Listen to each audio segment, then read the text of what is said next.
Welcome to the Questions That Don't Matter podcast, where you get answers you don't need. I'm Quinn. And I'm Amy.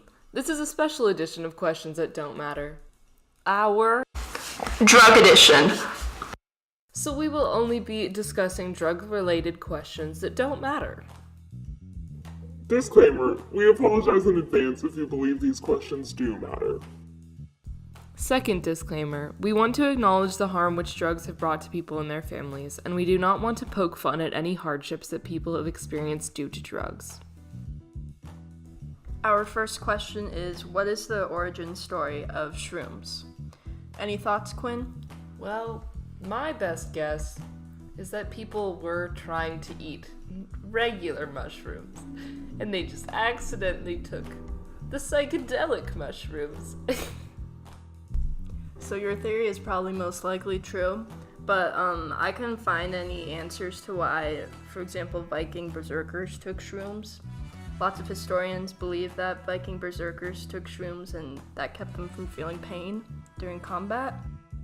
And the Aztecs also used a substance called Tio-no-naka, which many historians thought to believe was mushrooms, and it was considered the flesh of the gods by the Aztecs. Oh. So I couldn't find out why Aztecs and Vikings, how they knew that shrooms would get them high, but I did find out how Westerners found out about shrooms in the 1950s, and this was because of mycologist, which is someone who studies mushrooms. Mycologist R. Gordon Wasson traveled through Mexico to study mushrooms in 1955, and he witnessed and participated in a ritual ceremony using magic mushrooms conducted by a shaman of Mazatec. And Mazatec are the indigenous people who live in the Oaxaca region of southern Mexico. And Wasson wrote an article about his findings that was published in Life magazine in 1957, and this article was found by Timothy Leary. And Leary is a psychologist and writer who's especially known for being an advocate for the exploration of psychedelic drugs under controlled conditions for therapy. So that is how shrooms began to be known by the Westerners, specifically.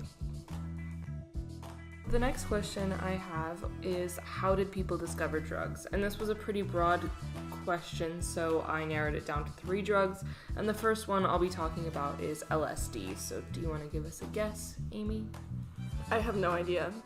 I feel like maybe someone was trying to make a pill for sleeping, and they accidentally made that. Well, you're pretty far off. So let me give you the lowdown of how acid came to be. This information comes from The Atlantic. So the origins of acid date back to the Roman Empire, actually. And there was this terrible disease, and it didn't really have a name until the Middle Age, and the name that it was given was St. Anthony's Fire. So the disease was quoted in a 1714 text as an ulcerous eruption, reddish or mixed of pale and red. So this is kind of vague, but it doesn't sound pleasant. But one side effect of the drug was hallucinations, and the disease turned out... Wait, what? Side effect of the drug? Or the illness? Damn it! It's okay. Keep going. So yeah, the side effect of the illness was hallucinations. But this disease turned out to be a fungus called ergot. Wait, I have to see how I know about that. Yeah? Well, okay. So this is a fungus which grows on wheat, and ergot poisoning may have been actually linked to mass hysteria in pre-modern Europe. In the 1920s, there became more research done on ergot, as it seemed to have properties which helped with migraines. This could be helpful for you, Amy. So a Swiss chemist named Albert Hofmann became intrigued by ergot and synthesized and got an ergot derivative called LSD.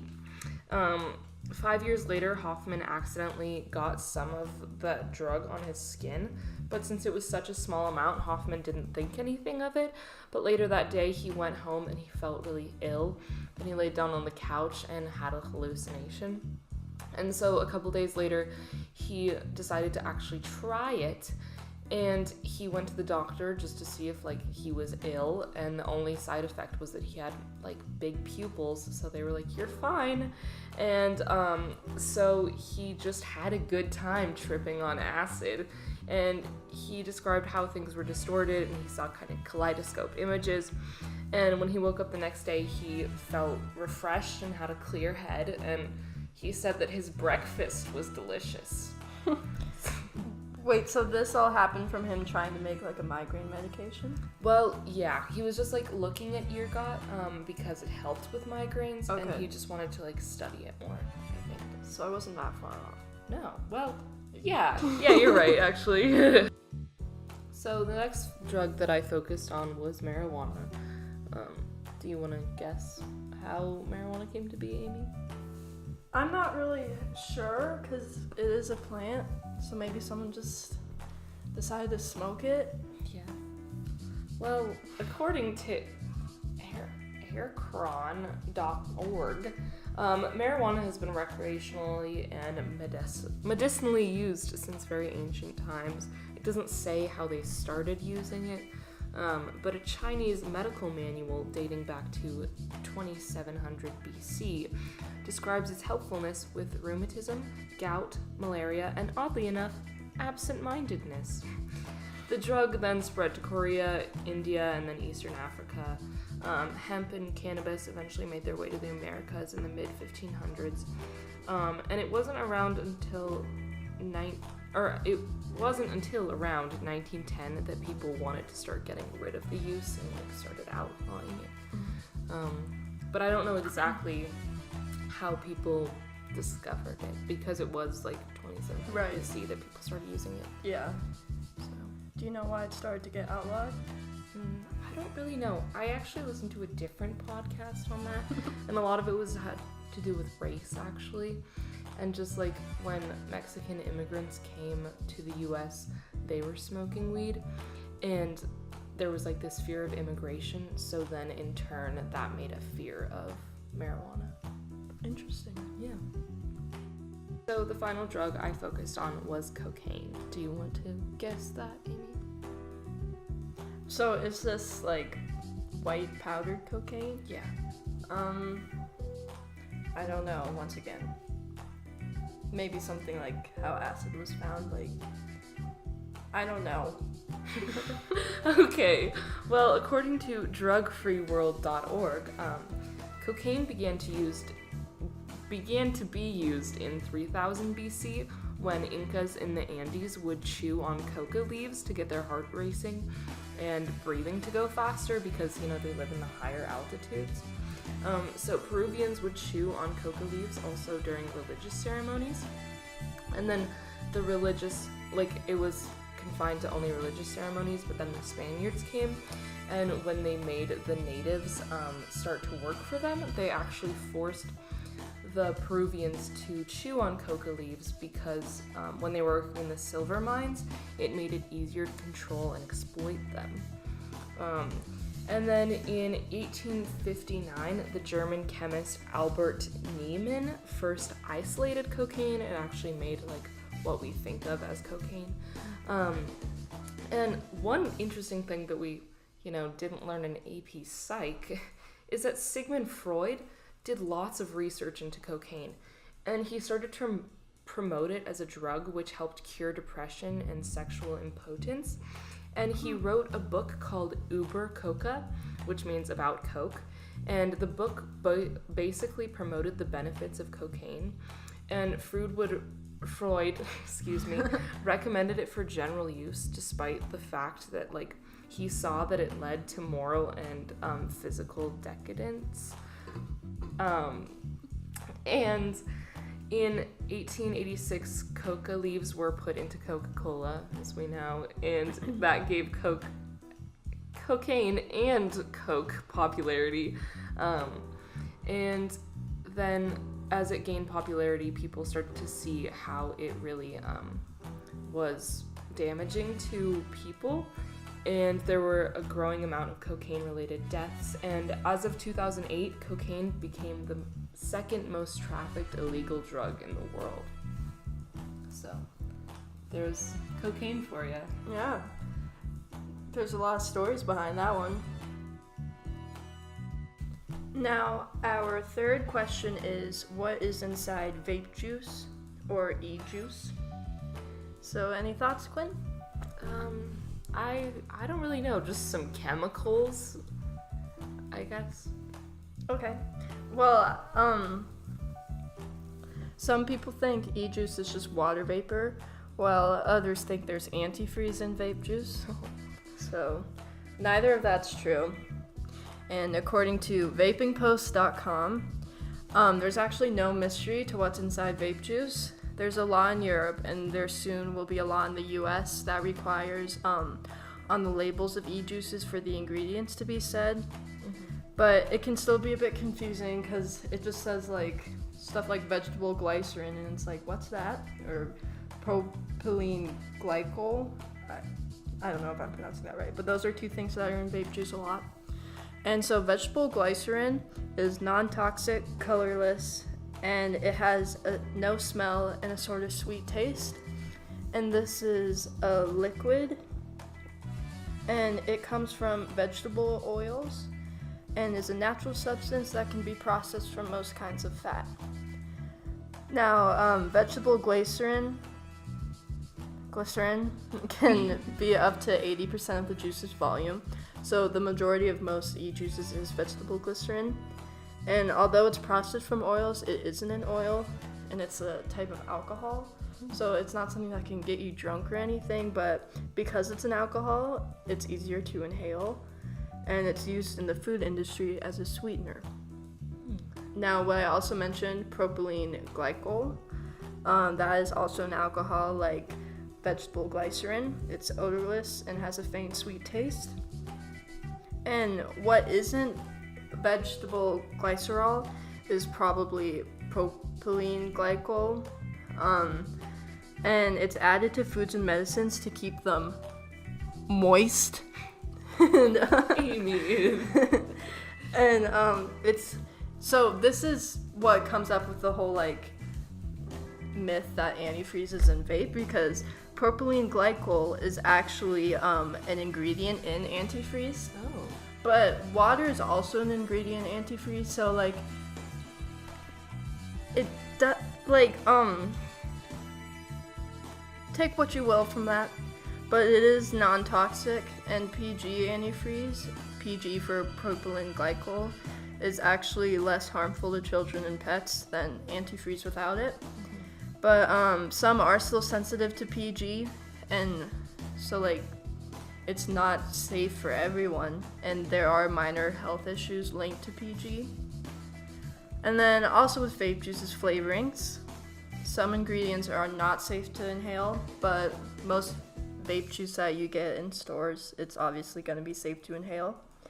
And then because some other flavorings contain oils that are harmful to inhale. And then we have nicotine. And Vaping Post said that nicotine is actually a very safe drug. And I don't know, I was like, because I think it's well known that nicotine is highly addictive. And so that's obviously the biggest drawback to vape juice is nicotine inside it. Yeah. According to Medical News Today, it's highly addictive and has said to be at least as hard as quitting heroin, which, like, the withdrawals for heroin are way worse than the ones with nicotine. Yeah. Like, nicotine, it's like cravings, anxiety, moodiness. And then with heroin, it's nausea, vomiting, insomnia, agitation, diarrhea, dilated pupils, sweating, anxiety, abdominal cramping, you know? Mm-hmm. And, like, the effects of taking heroin is way different from doing nicotine, so I don't know if that was, like, fair enough to say. But it is very addictive. That's my point. Yeah. Well, that's interesting.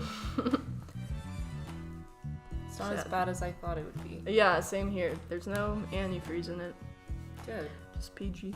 Also, sorry if there was purring in the background. Marge has accompanied us on this podcast. Marge is a cat. Okay, so our final question for today is, why do people see what they see on psychedelic trips? And do you have any guesses, Amy? Maybe because like it affects a certain part of your brain where you do get hallucinations. Yeah, so that's pretty accurate. It's very complicated, though. This article from Vice.com summed it up well because they found a very complicated article. This paper is called Geometric Visual Hallucinations, Elucidant Symmetry and Functional Architecture of Striate Cortex, and byline. So this article includes mathematicians from University of Utah, Chicago, Houston, plus researchers from the Salk Institute for Biological Studies and National Institute of Health. So basically that paper gives like the whole lowdown of what makes people see what they see when they're on psychedelics. It's a very dense paper, so Vice.com summed it up well for us, and I couldn't say it much better for myself, so I'm just going to quote what they said. The idea is that in modeling form constants using numbers and shape theory, the researchers first posted that patterns of connection linking the retina, the visual cortex, and its neuronal circuitry bore the wellspring from which classical psychedelic visuals bubble over.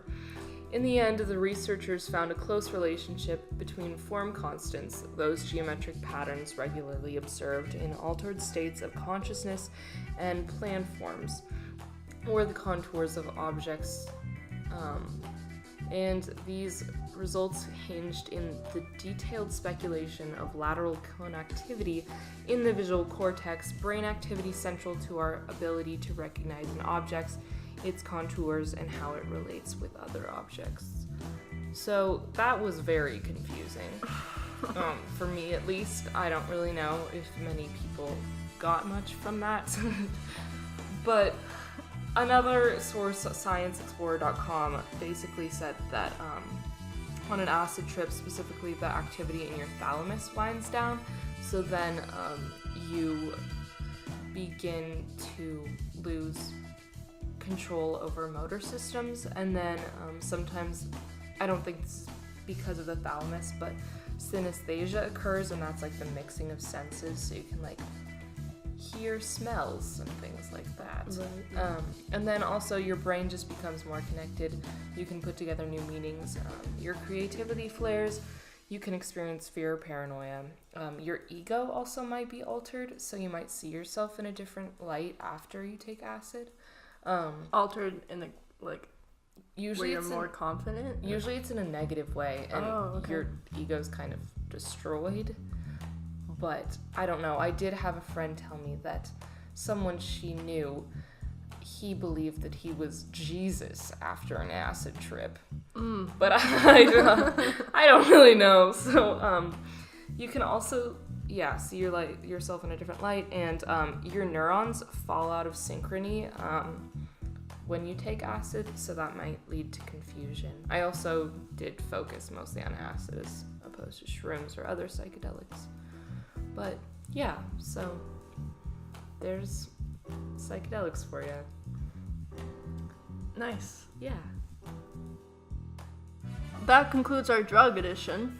Thank you for listening to our podcast, Questions That Don't Matter.